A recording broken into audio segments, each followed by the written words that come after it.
Good morning, everybody. Keith Engle for TGI Sports Talks. Jack and Keith's Playbook, weekend playbook. Having a little trouble with talking this morning. A little excited about the topic we're going to talk about is Super Bowls, and my team is playing. I want to welcome in my co-host, Jack Hirsch, Hall of Fame boxing writer and sports guru. Good morning, Jack. How are you? Hey, good morning, Keith. And as you can see on the banner with this previously recorded, so we did this, quite frankly, the day after the conference championship games. We're going to talk a little bit about Super Bowl 60, but get into some of our Super Bowl memories.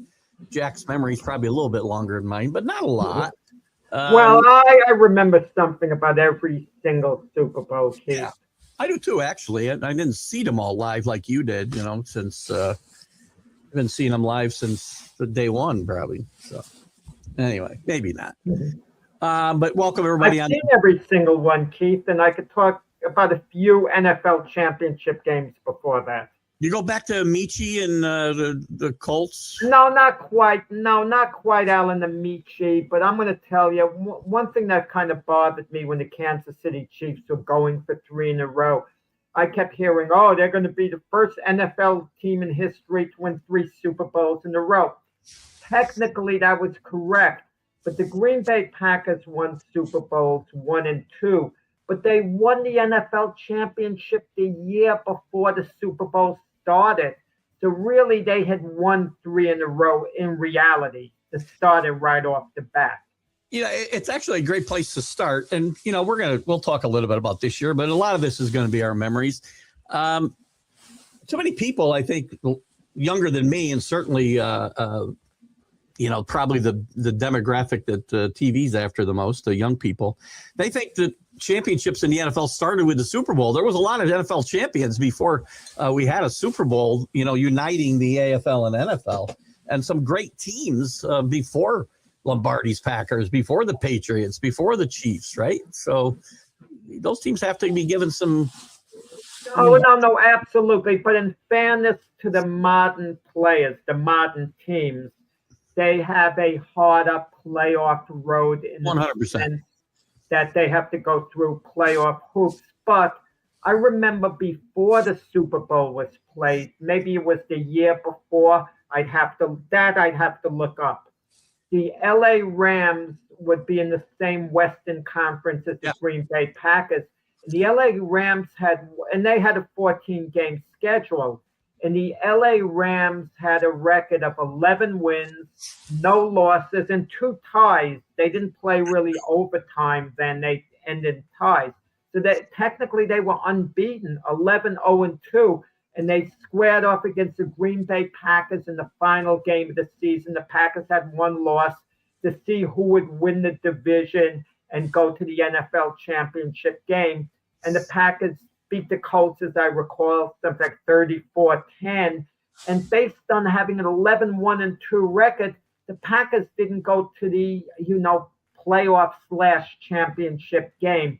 So that's kind of brutal. Imagine that. Your first loss is on your final game of the season, and you don't advance. There's got to be some happy medium between that and what we have today, where I personally think way too many teams get in. But when I've got I'm good. It's luck of the draw. Listen, it's really luck of the draw. I know this past season the Carolina Panthers won the division with an 8-9 record, and the Buccaneers have been doing it. That division was really weak for a while, but it kind of evens out, after a while. I guess. And again, I like division play, so I'm not saying that division winners shouldn't get in. I just overall, I feel like there's too many teams, but it is a tougher road today. You just had to win your division originally to get into NFC or AFC or NFL, AFL, excuse me. Mostly NFL championship games. You had to win your division and you play the other team. No, do what the Seattle Seahawks did.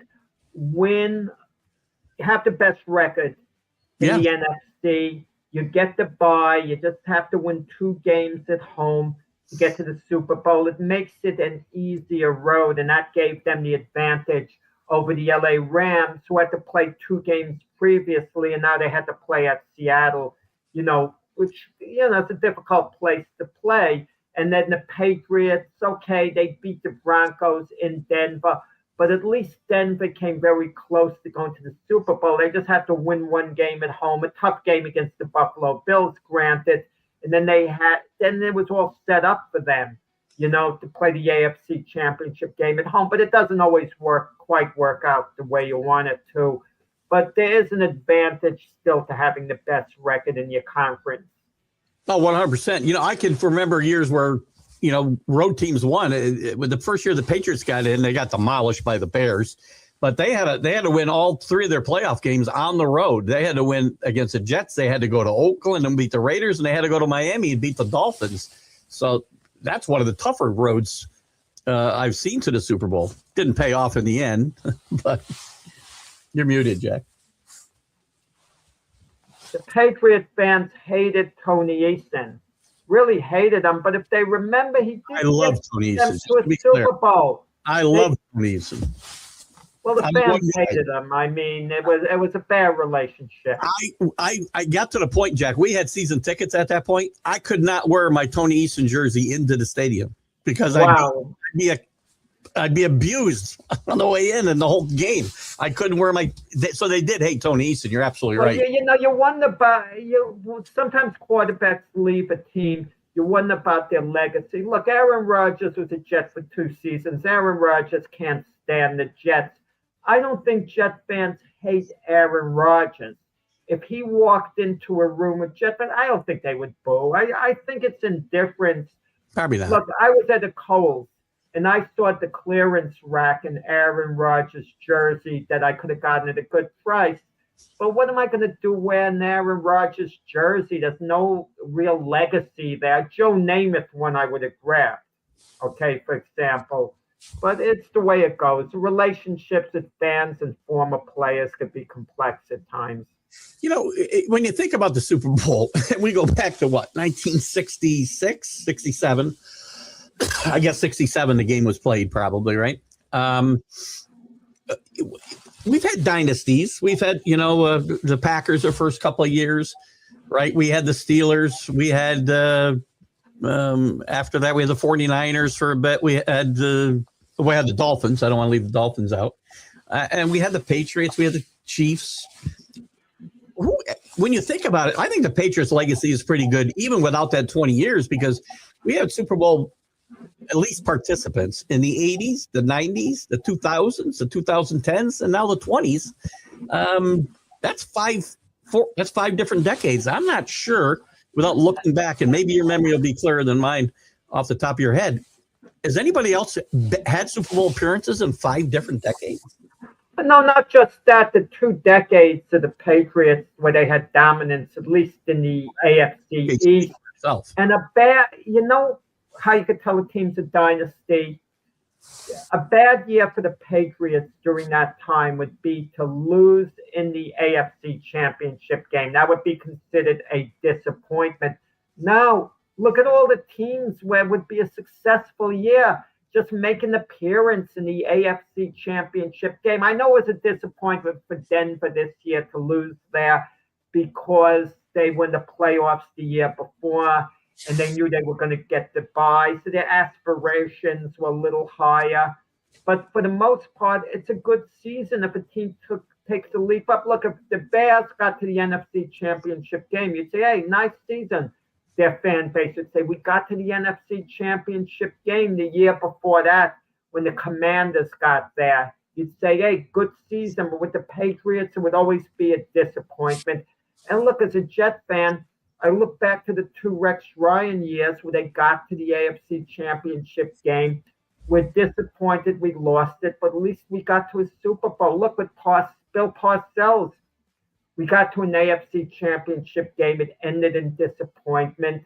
But we look at, his reign favorably because at least they got that far. But for the Patriots, no, under Belichick, it would be a disappointment. 14 out of 20 years, if I'm not mistaken, they were in the AFC Championship game, which is remarkable. I mean, look at the Chiefs getting to the AFC Championship game. Something like 8 years in a row. I mean, remarkable. That's absolutely remarkable. And again, they got to have their due. We always argue what over dynasties are, and I think they're a bit subjective depending on the era that we're talking about. Somebody will tell you that back isn't a dynasty. Well, the Packers were a dynasty because, as you mentioned, they were winning before Super Bowl started. So, well, they won 5 championships in 7 years under Lombardi. So they won this great run. I think fan bases get spoiled because when you're on a run like that, you can keep winning, and then it becomes harder. Look, I mean, you're a spoiled Yankee fan yourself. We're not talking about baseball now, but when you're used to making the playoffs year after year after year, it's a given. You're in the playoffs, so you get spoiled when you don't go further than the playoffs and win it all, win the championship. You become spoiled, but once you hit a certain wall, it becomes hard just to make the playoffs, and you don't appreciate what you have, even not to mean to detour to baseball, but it's not going to be easy for the Yankees to make the playoffs this year. When you look what's in their division, you look at some of the other divisions in football, like the Kansas City Chiefs, 8 AFC Championship games in a row. Last year was a terrible year. They went 6-11, awful year. The only redeeming value, they'll probably get a high draft choice. My guess is they'll take Jeremiah Love, the great running back from Notre Dame. I think he'll be there for him at that pick. But who knows? Maybe another team will grab him earlier. And a player always slides. And I get the feeling the one player who might slide might be Reuben Bain, the Miami great defensive tackle. I just get the feeling he might slide. He might wind up in a Chief uniform, and they might place him right next to Chris Jones. Not bad at all. Not bad at all if you're the Chiefs. I would not be shocked to see this Chiefs team bounce back next year and be a play. They very well could, but the point I'm trying to make is, what is a bounce back year? The Chiefs could bounce back next year. They can go 11-6 and get eliminated before the AFC Championship game. They could. It's so hard to, for these teams that are on a run and their fan base gets used to it. There's kind of a feeling of entitlement, unfortunately. Well, you started this part of the conversation with talking about the Packers and winning the first 2, and after that they were really on the downhill side of their run during those 2 Super Bowls. From again, I was only 6 and 7 years old, so I don't remember it, but I know I've read a lot about it. And those teams that came before the Super Bowl run were much more dominant than the 2 that won.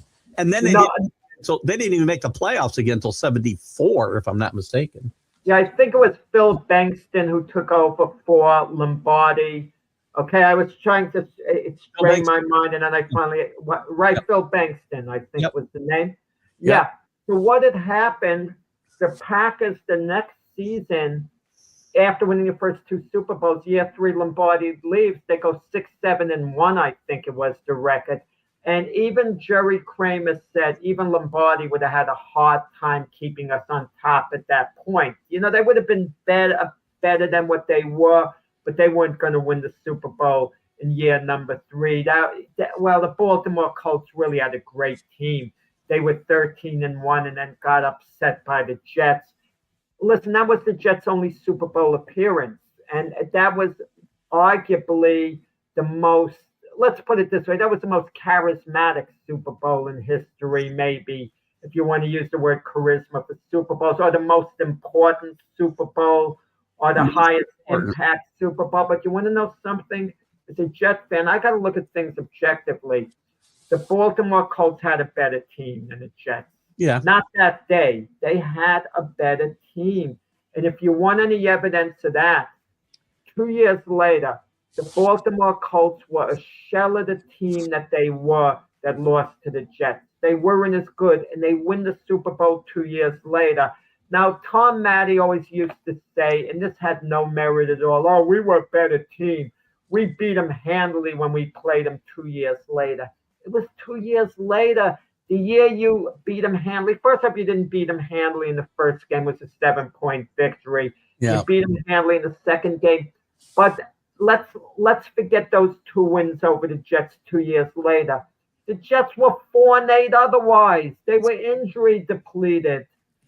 Okay, so, but the Colts, I agree with Tom Matty. I think the Colts did have a better team than the Jets. I mean, if I have to look at it objectively, with turnovers and everything. And if you need any evidence that the Jets, I love the way we had the segue to Super Bowl III, were a better team. Consider this. When the Jets were up 16-0 and the Colts finally scored a touchdown, they had the ball first and goal on the 1 yard line. It took them 3 tries to get 1 yard. So that should tell you something about how the Jet defense was that day. But the turnovers and all, and, you know, Jets had a big turnover too when they handed the Colts the ball on their 11-yard line, but the Colts handed it right back. That was absolutely, as you said, the most important game to me in NFL history, because the merger wasn't a done deal and people weren't sure that the AFL could play with the NFL. These Super Bowls, I'm not even sure if it was called a Super Bowl yet then. I think it was. But the first 2 weren't even called the Super Bowl. They were called the World Championship of the NFL or whatever. They hadn't coined that phrase yet. But without that win, who knows what history brings about. Yeah, and I got to say something too about Matt Snell. Matt Snell had a falling out with the New York Jet organization. Shame on the New York Jet organization. I mean, Joe Namath had some strain with the Jet organization, okay? Yeah. But Joe Namath could afford it. The Jet organization could tell Joe Namath to go to hell, and Joe Namath is always going to be the icon of icons, the Jet players. Wherever he goes, he's always going to be associated as the Jet of all Jets. The most the Jet organization could do to Joe Namath is not give him tickets to a game if he wants to go. But how often is Joe Namath, who lives in Florida, going to go to Jersey? And how on earth are the Jets going to have an alumni and a reunion without Joe Namath being, the centerpiece? But with that said, Matt Snell wanted some type of job recommendation. The Jets wouldn't give him a simple letter, something. And he had nothing off the field to prohibit that. Yeah. Matt Snell should have been the MVP of Game 3, not Joe Namath. I'm glad you went there. I was trying to segue into that. Okay. So it's a good segue. Thank you for doing that, because in general, and I'll start with that game, Bart Starr had won the first 2. There might be some arguing about one of them. Max McGee could have been the MVP. Yes, 7 catches and all that. That's a close one. But Namath had a game. I mean, he led the team to victory, but it was only an okay game by Joe Namath standards. And Snell ran for 120 yards and a touchdown. 30 carries, 121 yards, 4 pass receptions, 40 yards. He played a little on special teams. Come on. I'm going to tell you, those voters go on the glamour, and and it wasn't the first time for sport. Even Willis Reed, when getting the MVP award again for the Knicks beating the Lakers in the series, it should have gone to Walt Frazier. The MVP. He gets Willis Reed gets injured in Game 5 when the Knicks are down 16 points. They come back without Willis Reed and win the game. Yeah. Then Willis Reed is out Game 6. The Knicks lose. He comes back Game 7. He's an inspiration hitting his first 2 shots. but that was it. He was basically useless after giving him the lift. Walt Frazier, 36 points, 19 assists, 7 rebounds. He has some steals. Walt Frazier never seemed bitter about getting the MVP, but he'd say, yeah, and I also sold popcorn during the timeout. You know what I mean? And symbolically, he was right. He was doing maintenance work during timeout. He was doing everything. How on earth does Willis Reed get it the MVP over Walt Frazier? Walt Frazier was the legitimate MVP, now Willis Reed, and Matt Snell was the legitimate MVP over Joe Namath. If you just want to look about what went on in the field, if you want to look at the emotional lift in Namath, his leadership and all that, his guaranteeing the victory, I get it. There's something to that too, but again, and that wasn't even. I mean, after that, I mean, Dawson won in 4, but I think we went 9 or 10 years where a quarterback didn't win. But in more recent times, quarterbacks win when they shouldn't win as well. Tom Brady, the Patriots' first Super Bowl, Tom Brady threw for 121 yards. He led them to a game-winning field goal. I get it, but the defensive players, Ty Law and maybe Willie McGinnis. Yeah. You know what the problem is, Keith? Sometimes there's not one particular player who stands out amongst several players on the defensive unit. So you can't give it to a unit, I don't think. Oh, it's called most valuable player. Well, so what are you going to give it to 4 guys? I know they did it with the Cowboys. 2 guys got it. The Bears, didn't 3 guys get it with the Bears in 86? 3 guys get it with the Bears. I mean, how do you do that? But it becomes hard to give the award out. Yeah, when the 86 Bears who beat the Patriots 46-10, I mean, it would be a cop-out to give it to Jim McMahon. Or you give it to anyone in particular on offense. No, that Bears defense had to get it. You want to know something that would have been nice symbolically, what you could have done in that 86 game, giving it to Walter Payton, because him being a decoy changed the Patriot defense. You could have symbolically given it to him and say, hey, yeah, I'm giving it to him based on that, because they were keying on Walter Payton. He really was the most valuable single player in a sense. Well, you know, another good segue for me, because again, I'm going to talk. You were talking about players getting dissed by organizations. I think Walter Payton got dissed by Mike Ditka. Mike Ditka, thank you. Badly in that game. You score all those points and you can't get Walter Payton a touchdown. You give the ball to Refrigerator Perry because you want to make a point to show up, you know,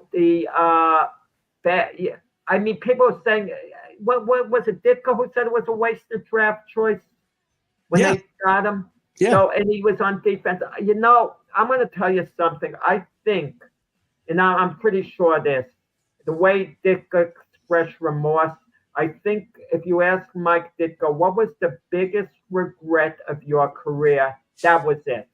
That was it. I think Ditka wished, like anything, he could have a mulligan and do it over, because he didn't like Walter Payton. And Ditka went on record as saying Walter Payton was the greatest football player he ever saw, period. I mean, and sometimes he explained it during a game. You're just not thinking sometimes of things like that. I mean, had Walter Payton went over to Ditka and said, I really like to score a touchdown here, Ditka absolutely would have accommodated him.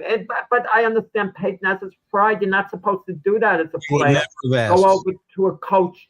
You don't want to. I'm that type of person. I don't like to ask for things, Keith. I mean, I really don't. You know, there's some regional boxing Hall of Fames. If I went to the presidents, the heads of them, and I said, get me into those Hall of Fames, I really like to be and make him aware. I think I get in a couple that I'm not in now. I really do. Had I advocated for it, I had someone else advocate for me, I absolutely would get in them. But you got your pride. It doesn't mean much unless it comes from someone else. But in this case, with the Bears so far ahead, Payton absolutely would have been entitled, and it wouldn't have been selfish for him to ask. He never would have asked. I agree. No, you got too much pride. And as a player, you don't do that. You don't ask the coach during the game, get me a playoff. Unless you're a selfish player like a Terrell Owens, yeah, you would be asked. Well, there are guys, yes, not Walter Payton. There's a man of the year. James Martin, who we do the podcasts with, and this is a segue in a sense, claims that Owens, is a slam dunk Hall of Fame without question.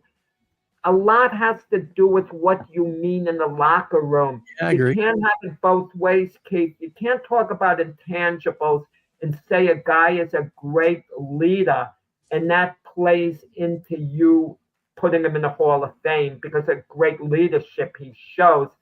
And ignore a guy who's a poison in the locker room, who splits teams up, who hurts teams up that way.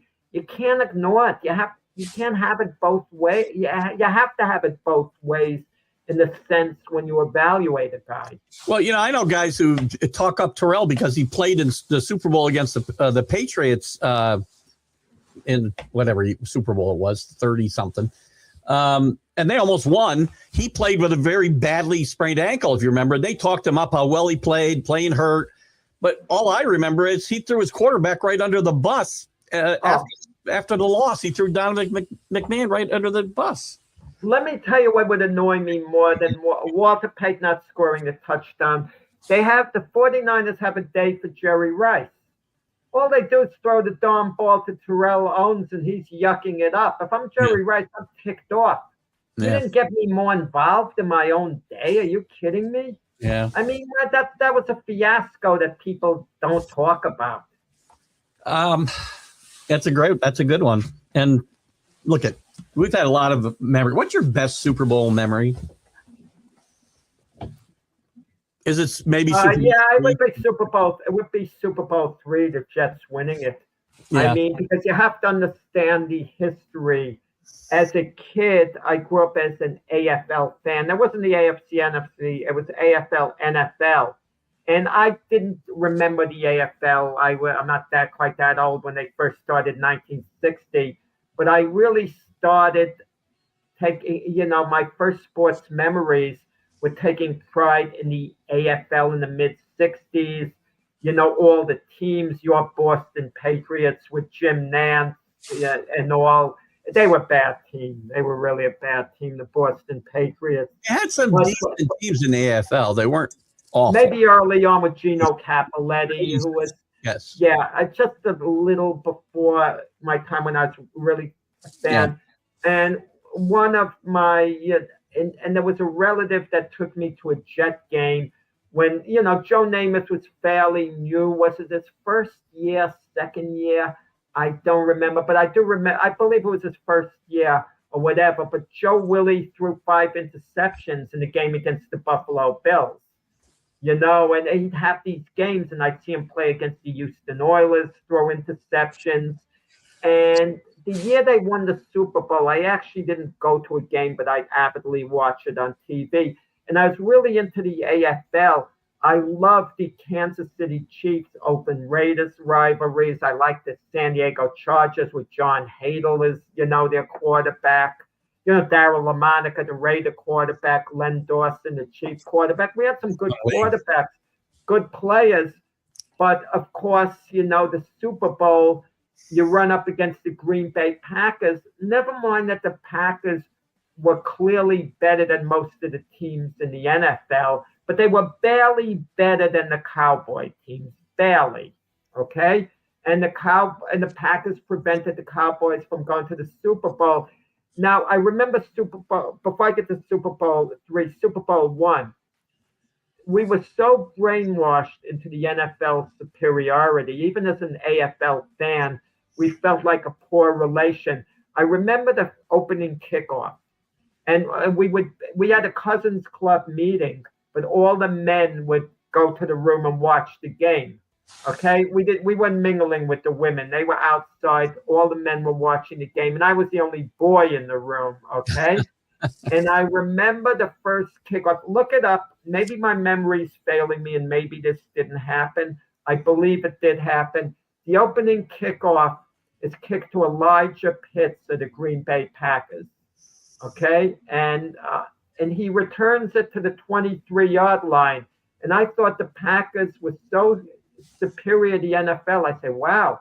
I was surprised they were even, I remember making a remark, they were even able to tackle them and bring them down. It was as if my mindset was that the Packers are going to win 100-0. And when the Chiefs were hanging in, were only down 14-10 at halftime, there was a great feeling of pride. I was saying, I think the Chiefs even maybe outplayed them. But of course, the roof collapsed in the second half. The 3 touchdowns, they win 35-10. But then I could tell the AFL was getting better the second year. Our representative was the Oakland Raiders, Keith. A darn good team. They were 13-1, and they were genuinely a good team. But they played the Packers, and the Packers were kind of, I thought, on the decline, but everyone expected them to win. They win 33-14. Now the Jets are playing. I thought the Jets could compete, maybe lose 30-17, that the AFL was catching up a little bit, okay? But the Jets winning that game, I mean, it was such a source of pride I had. Yeah, I get it. Before I tell you my favorite memory, which is kind of convoluted, but you're talking about Super Bowl I and kickoffs, if I'm not mistaken. So a couple of oddities there. It was covered by 2 different networks, right? That's an oddity.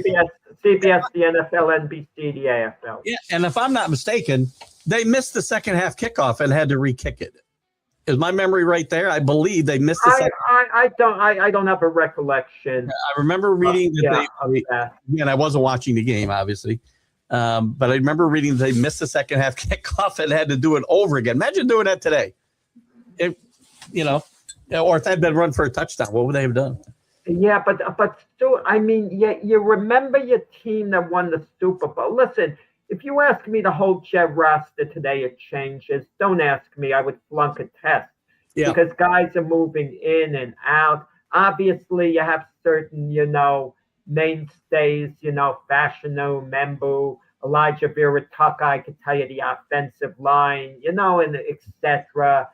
Brees Hall, I don't even know who's on the quarterback for the Jets now that they have a quarterback with Justin Fields on the way out. I don't know. That's crazy.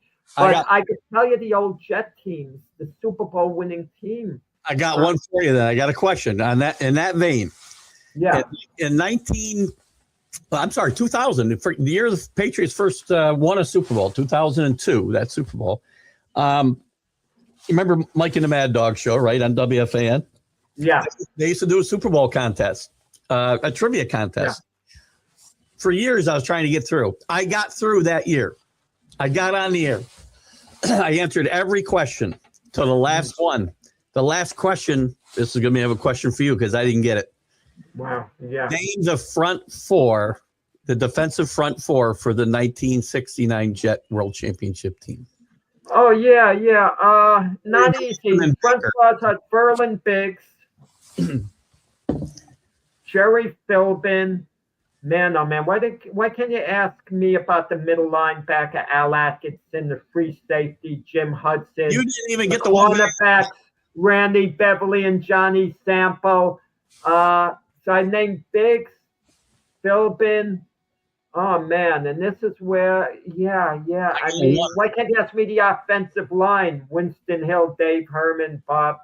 Larry Grantham was a linebacker on that team. I thought Grantham was a lineman. I actually think I got that one right. Linebacker, but Larry Grantham wasn't one of the four. How about Ralph Baker? Ralph Baker, yeah. Ralph Baker. I got that. He was. Yeah, Ralph Baker. No, I would have missed. Somehow Ralph, weird. Ralph Baker slips under the radar. He's one of the names I forget. Yeah. Normally. There are a few names like that. Was Mike D'Amato or someone? He was. I remember that name. A little anecdote about Ralph Baker. My father-in-law. Jake Turner was the punter, by the way. Yeah. Jim Turner was the field goal kicker. Yeah. My father-in-law was a teacher on Long Island during that time. And Ralph Baker was a substitute teacher and a summer school teacher in the same school that he taught at. Well, that's after the Super Bowl. Yeah, they were still working in seasons then, obviously. They had to work. They didn't make enough money to live off the life. Yeah. Yeah, so he was a substitute teacher and summer school teacher for I can't remember the name of it. Smithville, Smithtown, maybe. Oh man, I would have been hanging out with them the whole time in the cafeteria, having lunch with them and all. And My father-in-law was a Jet fan, so it's probably that's cool. But it's funny. Their front four, that was my Achilles heel just now. I mean, I could name the cornerbacks, the linebackers, and Bob Talamini was on the offensive line. Yeah, Dave Herman, Winston Hill, Bob Talamini. You're doing well. Yeah. I mean, Pete Lamon, tight end, George Sauer, Don Maynard, the wideouts, and it's man. I'm going to try real quick to find this. I'm going to take one shot at it and see if I can find it real quick. I don't want the roster. I want the front four. Here's a depth chart. Let's see if I can get it real quick. Berlin Biggs was later traded to the Washington Redskins to George Allen for #1 draft choice. They don't do it in this day and age. And people criticize George Allen. Well, why are you trading away your #1 draft choice? He said Berlin's our #1 draft choice. He used that line. They want veteran players. I wish more teams would have that attitude. Like if a Devontae Adams, when he was available, if I'm a team, man, if I'm willing to pay him the money he fits under the cap, I would give up a 2nd-round draft choice. Are you kidding me for Devontae Adams? Right. You could have gotten him for that, and teams weren't doing it. Right? Absolutely. And now look what he's doing with the Rams. Certain of these veteran players really do have a lot left in the tank. I was going to try to find this answer for you, but it won't give it to me. Anyway. What, the front four? Yeah, I was looking to see if I could find it quick, but I can't find the right. Yeah, I mean, Berlin Biggs, Jerry Philbin. Yeah, I mean, they played a good game that game. It says roster, but it's not telling me the real depth. I remember, I know the name, Ralph Baker, and I remember him, but I don't specifically remember him as being any type of force. The Jet backup quarterback was the old Patriot Dave Perilli. He was awful. Dave Perilli was ancient. I think he got in for one play in the Super Bowl or something. He was the holder. No, Dave Perilli was valuable. Wait, I take it back. Very valuable to Jim Turner, the kicker, because Jim Turner had a great season during the Super Bowl. Yeah, he was outstanding. The following year, he was struggling, and he would be talking about missing his holder, Dave Perilli, who wasn't with the Jets the following year. The Jets actually drafted, the following year or the year before, after that, at #2 draft choice, Al Woodle. I remember Al Woodle. Out of Duke, he was terrible, but he was big and he was strong.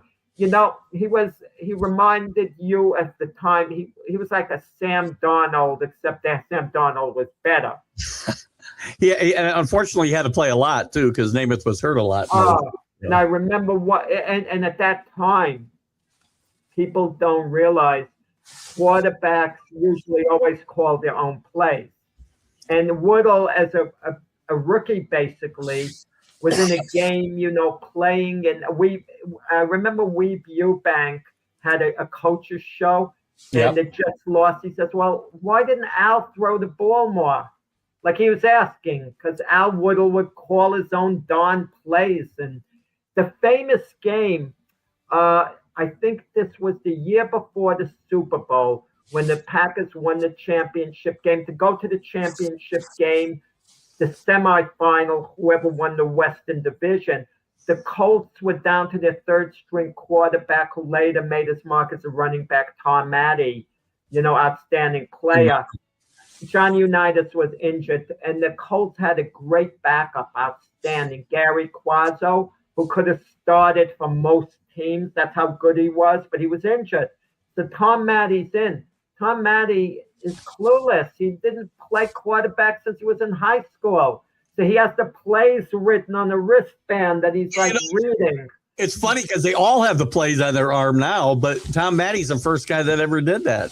Yeah, but they didn't have the headsets calling them in and all. I know. Listen, that's my beef with Don Shula. Don Shula, I give him credit for 2 things as a coach.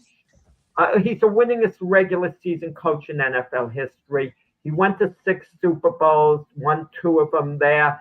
listen, In a row. he had a mini machine. He had a machine with the Dolphins. They were great. Those were great teams. The 2 Super Bowl years. Shula deserves credit, the primary credit for that, assembling that team. Shula also deserves incredible credit. He would win not championships, but win and go to the playoffs year after year after year after year after year. That's the sign of a great coach. But listen, Shula was a big blowhard. He would meet with the guys to celebrate with the unbeaten season. His Dolphin unbeaten team wasn't the greatest NFL team of all time, but kudos to them. But Shula also, he had 2 of the greatest quarterbacks in history, and he had them long term. Johnny Unitas, who he coached him, 7 years, and Dan Marino, who he coached forever. He didn't win a championship with those guys. He didn't do it. And the year after Shula left to go to Miami, the Colts, who didn't win a championship under him, won the Super Bowl. I have to tell it like it is. There's good, there's bad. For my book, Don Shula was an outstanding coach. Yeah. But, he had his warts in his coaching career, as I just pointed out. If you don't win a Super Bowl with either one of those guys, and okay, all you give Unitas was on the back end of his career, but Marino he had for the entirety of his career. Wait a second. Wait a second. Johnny U2 criticism. He got shut out in the championship game in 1964 by the Cleveland Browns, 27-0. Jim Brown's only championship. So Unitas deserves some criticism, and Unitas was in his prime then. In all fairness. He also had Unitas in his prime. I don't know what do you remember the old time, since one of the old time football, the old time player Artie Donovan? Oh, yeah, I remember Art Donovan. Sure, he used to be on the Tonight Show all the time. He was hilarious. All the time. And he was a great player with those Colt teams. So I got to tell you a funny story, Keith. I wrote parts of a book that appeared in German print on Max Schmeling, the former world heavyweight champion. Yep. Now, Artie Donovan's dad, Artie Donovan Sr., was one of the most famous boxing referees of all time. He refereed the Louis Schmeling fight. Wow. Now, I was calling up Artie Donovan, the football player, to talk to his brother, to talk to Artie Donovan about his father, what his father may have told him about those fights, because the father was no longer alive. I finally locate Artie Donovan, this was a lot of years ago, at a country club. He gets on, you could tell his voice. Finally, we're done talking. He gives me my stuff I need for the book. Very accommodating. Finally, he goes, the game. Did you see the game? In that voice. The day before something, the 49ers played the Cowboys in a big, big game. And I played dumb. And I go, what game? And he goes, what do you think the hell I'm talking about? Your football. I played dumb. I said, oh, yeah, of course I saw it. So I tried to make nice at the end of the conversation. And I say, Artie, people talk about how great Joe Montana is. They forget about Johnny Unitas. And then he starts shouting at me. He says, Montana couldn't carry Unitas' jockstrap. I kind of got a kick out of that. He was an endearing guy, down to earth. He was a character. He's one of the sports guys who was really great at storytelling and would be funny on the Tonight Show. Yeah. Bob Uecker, I always remember. He was funny. The Bob Uecker football in a way, yeah. Yeah, I think that's a good analogy. By the way, my favorite teams, real quick, getting there the first time is always fun, and that was exciting, but it kind of getting blown out kind of takes a luster off it. So it comes down to 2 for me. The first one you win, you never forget, especially when nobody expects you to win. So beating the Rams in 2002 as 14.5-point underdogs was huge. But I still got this place in my heart. St. Louis Rams, distinguish it. People are going to think of the LA Rams. St. Louis Rams. St. Louis Rams at that time, yes. Yeah. So they're that one. But I got a place in my heart for the Falcon, 28-3 with 5 minutes left in the third quarter. And I'm on a cruise ship, and everybody is giving up. And they're all Patriot haters, except me and my wife and a couple other people we met from Boston. And that was just a great experience coming back. To me, that's a great game. Analytics said the Falcons had a 99.8 chance of winning. That's crazy. That's like the game is over. And I'm going to tell you, this is where I got into arguments with Mac where Mac didn't always understand where I was coming from when I said this about Tom Brady. Yeah. I said for about 1 hour, the Falcon game when Brady got in that zone, Tom Brady was easily the greatest quarterback in NFL history, not even close. I mean, you could string Marino, Montana, Manning all together, and Brady was better than them all put together for that 1 hour. For that comeback he was ridiculously great. I'm not talking, if you want to say the other quarterbacks were better than Brady overall, despite Brady winning the Super Bowls, I'm okay with debating that. I'm fine with it. But for that 1 hour, he wasn't allowed to have the slightest error, to bring him back. Everything had to be perfect in that comeback. And it was, wow. And everything had to go perfect for the Patriots as well. Yes, and what makes it even more remarkable was how awful he was up until that hour. I mean, he was horrific. Look, Patrick Mahomes, his first MVP, his first Super Bowl. He wasn't good until the fourth quarter. He got the MVP. That's why we argue quarterbacks with MVP. Yeah. He wasn't good. I mean, he was getting outplayed. Jimmy Garoppolo was one pass away from the 49ers winning that game. And you being the avid Patriot guy you are, what would Patriot Nation have been saying? Well, maybe we should have kept Garoppolo instead of Brady. That's what they would have been saying had the 49ers won that Super Bowl. And Belichick would have felt vindicated because he, wanted to stick with Garoppolo, and Robert Kraft overruled him by moving on, from Garoppolo, forcing Belichick to trade him. That's kind of revealing in the relationship that no one talks about. Normally an owner, isn't going to overrule an established Super Bowl winning coach like that. Because you'd think Belichick would say, I'm quitting then if you overrule me, calling Kraft's bluff. Yeah. But I guess in that relationship, Belichick had so much power. But the second time around, Kraft knew I can't push it anymore. I finally got to give in to Belichick, in this as much as I hate to. Well, the thing is, the second time, it wasn't going to matter what Belichick wanted. Brady was gone. He told Robert Kraft he was leaving. There's a great book about that timing, that time. It covers the whole dynasty, but it also covers the end of it. And the second time around, Belichick had no choice. Brady wasn't coming back. He told Robert Kraft he wasn't coming back, and Robert Kraft told him he understood, and that's how they parted ways. So it's kind of sad it came to that, but relationships run their course. What are you going to do? Yeah.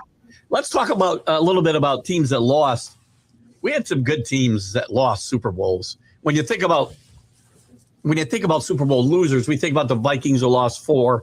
We think about the Bills who lost 4 in a row, which is remarkable to get to 4 in a row at all. I think those teams are underestimated because they lost in the way. Yeah, but I'm going to tell you, I got to be honest. Well, I mentioned the Colts before. They're one of the lost to the Jets, one of the greatest teams of all time. Of the Super Bowl losers, but you make a short list of the best teams. They would be near the top. I mean, but I'm going to tell you about the Bill teams. I know they went to 4 in a row. I know it's a remarkable achievement, but they basically gave up the last 2 against the Cowboys. That was a disgrace. It was a disgrace. For them to turn the ball over 9 times, they're too great a team for that. That was a disgrace. And then in the next Super Bowl, they're up 13-6 at the half. Troy Aikman later said what I was observing on television. They're trudging back to the locker room with no enthusiasm. You're up 13-6. I want to see bounce to your step. Troy Aikman noticed that. They were walking in like they were lackadaisical. And as soon as Sherman Thomas fumbled the ball and the Cowboys tied it up, it's as if the Bills threw in the towel. Yeah. It's like they quit. It sounds like a terrible thing to say.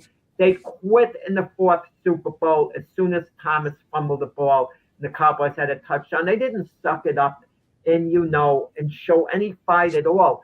Super Bowl II that they lost to after they lost to the Giants in that classic game.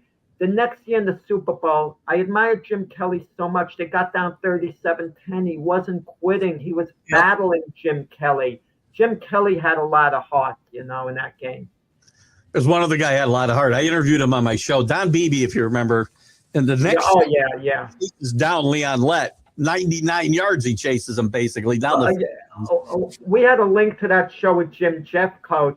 Jim Jeffcoat was mad because he tackled the quarterback, forcing the fumble, and then Leon Lett would have, had a touchdown, and Jeffcoat would have been part of it, and we know what happened. Yeah, we love that play by Don Beebe. Always one of my favorite plays because he didn't give up and quit when he could have. But a lot of the Bills gave up. Even Bruce Smith said late. He said, he kept on playing, meaning like the rest of them didn't.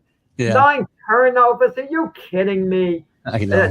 That Buffalo Bill team with that talent, that's a great team. And the weird part about it, listen to this, Keith, that people forget about.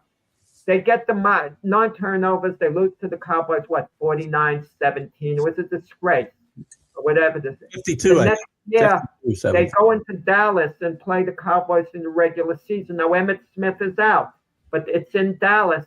The Bills actually win the game. They win the game. That should have told them we can beat these guys. We beat them in Dallas. But they show up with no confidence in the next Super Bowl and lose it. And I think that team showed up. Remarkable. I think that team showed up after the Giants Super Bowl for all those Super Bowls with no confidence, just waiting for something bad to happen. Well, Troy Aikman said, and I disagree with him, he was being complimentary. He said, in a way, it's a great accomplishment than what we did winning the 3 Super Bowls. No, it wasn't. You want to know why? Because the Cowboys came 1 game away from going to 4 in a row, too, and they had won 3 of the Super Bowls. So that's a greater accomplishment. Going in a row is great. Is it a big accomplishment than doing it spread out with the same guys like a Carl Eller? Carl Eller just had a birthday, right? He did, I think, a couple of days ago, Yeah, something I saw in 85th. Yeah, wow, the Purple People Eaters. Carl Eller, Jim Marshall, Alan Page. Those are great teams, too. Absolutely great teams. Are they a great team than the Bills? Washington, Chuck Foreman, Frank Hawkinson. Yeah. Were they better teams than the Bills? I think they might. Were they better team? No, the Bills had, the Bills maybe didn't have a lot of size than people maybe claim. I mean, those Buffalo Bill teams that went 4 in a row, they were great teams. Were they better than the Buffalo Bill teams that didn't get over the top with Josh Allen? You want to know something? I think they actually were. Yeah. I think they actually were better than any of the Josh Allen teams. Well, they didn't get to any Super Bowls, so not your Yeah, the Josh Allen teams didn't. But the Josh Allen teams, the reason they didn't was because you could say of the Kansas City Chiefs in part, a large part. I think there's guys, and a lot of guys got to the Hall of Fame off those teams. I think Chuck Foreman's not in the Hall of Fame because those teams has never won a Super Bowl. Chuck Foreman belongs. Wow, Chuck Foreman should be a Hall of Famer. Should be. He's not. I don't know what his number. I don't know what his numbers are. I just know the naked eye test. He changed the way the game was being played. He was a fullback. He's catching balls out of the backfield where people weren't doing at that time. He changed the way the game was being played. He belongs in the Hall of Fame. I had one of my great moments on my show. I'll tell you real quick. I interviewed him, Chuck Foreman, and we got talking about the Hall of Fame. And he goes, I don't know what it takes even to get in the Hall of Fame. I don't know what they want. I don't know what they're looking for. And I said to him, and it was like what's that movie with Jack Nicholson in the courtroom? One Flew Over the Cuckoo's Nest. No, A Few Good Men. A Few Good Men. When he catches him on the stand. And I said to Chuck Foreman directly, I go, you think you belong in the Hall of Fame? And he just yelled at me. He goes, you're goddamn right I do. And it was the funniest thing. Chuck Foreman, he's actually a Facebook friend of mine. Yeah, mine too. He's a good guy. Yeah. I post some stuff now and then. He always has a nice smile on his face. We had a great interview. We had a lot of fun that day, but that moment is like the. You know, but you want to know something? These organizations and groups, they forget old timers.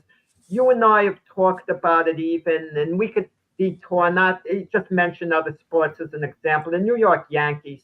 How on earth is Greg Nettles and Roy White not in Monument Park? I mean, come on. You and I talked about this. They were part of 2 championship teams. I mean, as well, they won and they were great. And they were ignored by the modern Yankee brass. It's laughable. You mean to tell me Tino Martinez belongs in more than Greg Nettles in the Monument Park? Are you kidding me? Concentrate way too much on those 90 Yankee teams when it comes to it's a BS. It's disgraceful. But you want to know something? If Greg Nettles went to the media and he complained, maybe the Yankees do something about it, but no one wants to get in that way. I know. You know, speaking of Hall of Fames, let's go through the finalists real quick of the Hall of Fame and thumbs up or thumbs down.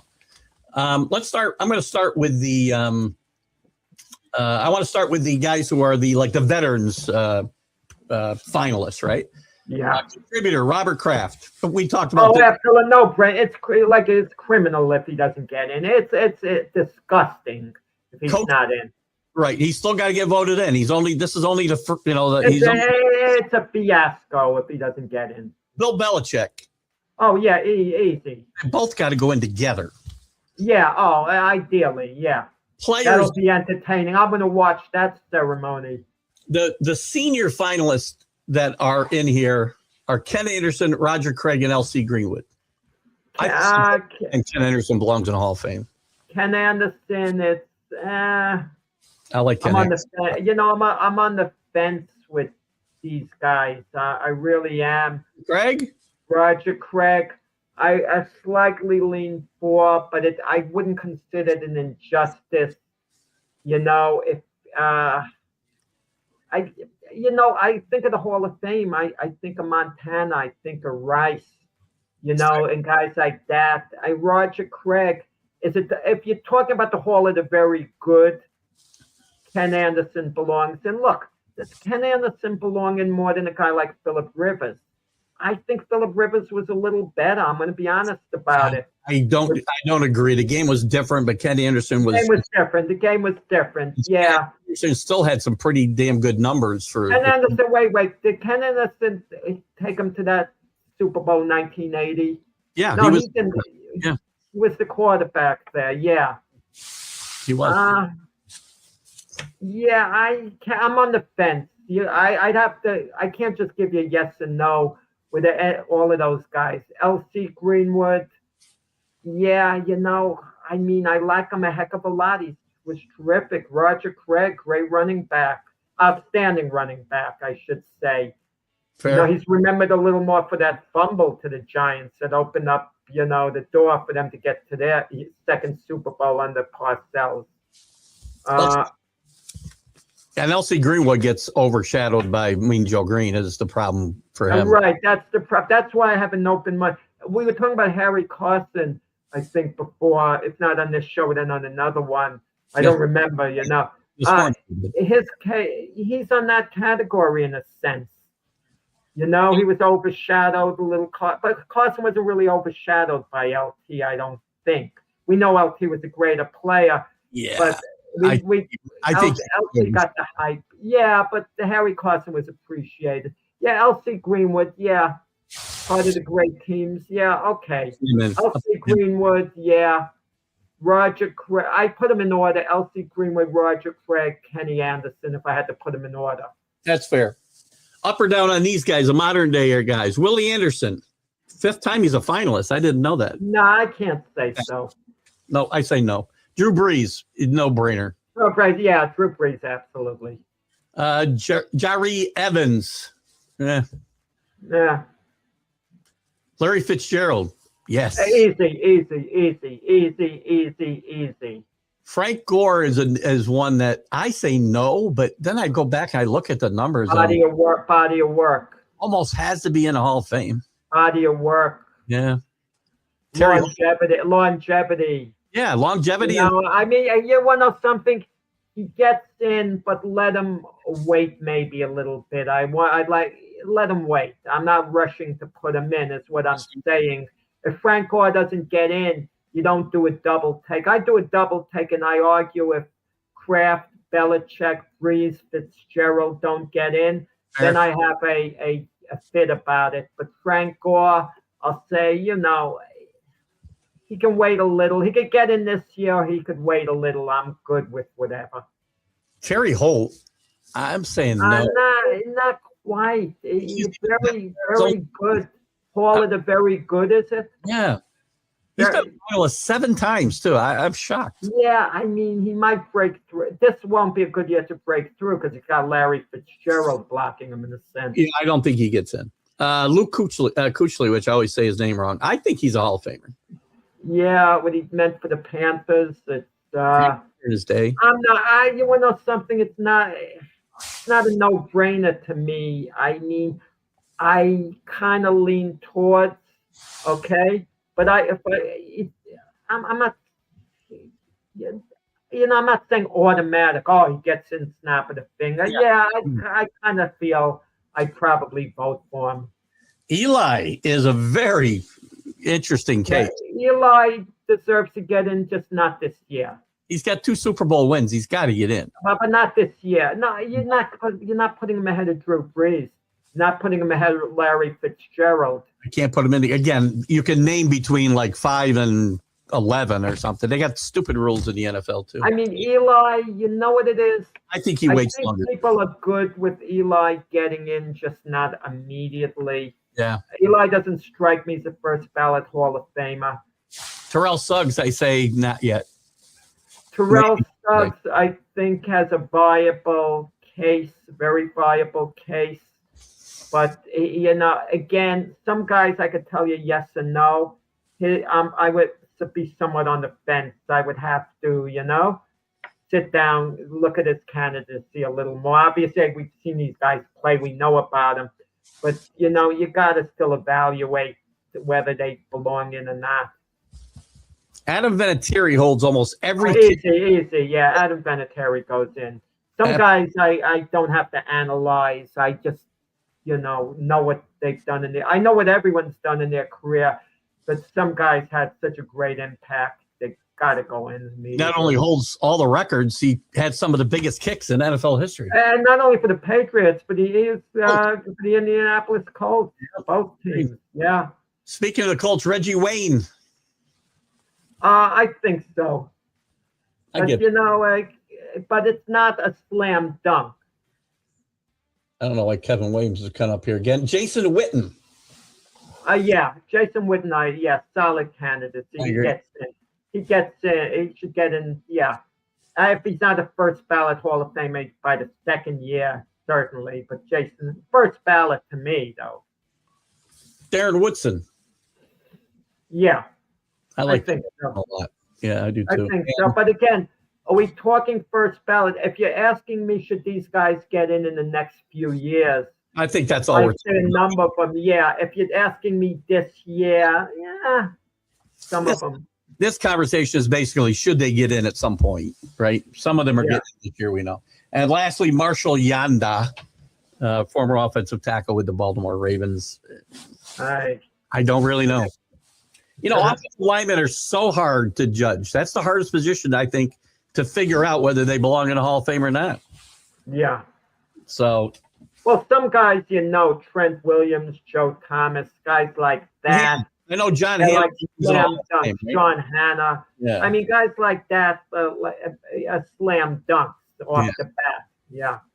So anyway, I'll let the experts decide whether Yanda belongs in or not. So. But that's it. So we covered a lot. Anything you want to wrap up today with? I think it's a good thing. I enjoy these shows. I enjoy all our shows. Yeah. But I enjoy these shows actually more than I do the others, even though I enjoy the other shows a lot. Because the other shows, we might analyze a game, and if we're talking football, I might say, well, the way to win, you don't turn the ball over, you don't make mistakes, and this and that. I love old school talk. old school talk. And I love debating whether guys belong, don't belong. It's hard. That is fun. Difference of opinion, but I agree.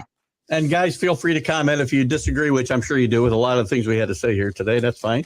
And be sure to tune in when we're back in the studio live on the 10th to analyze this year's Super Bowl winner, which we won't make a prediction today. I was thinking we'd make a prediction at the end, but hopefully we'll both be on the big football show that morning of the Super Bowl, and we can make our prediction then, assuming I can get a good enough connection to get on. So, well, yeah, I mean, it's obvious you're picking the Patriots, Keith. I don't know. I mean, you can't. Yeah, you're biased. It's hard for you to be objective in a game like this. Not be able to listen, most Super Bowls, I'm just going to say this. It's not easy to pick a winner normally. Normally, practically every Super Bowl, people, I think, are on the fence. They have a lot of doubt. I agree. And I think this one is no different. There's doubt, you know, but you can make a case by the team.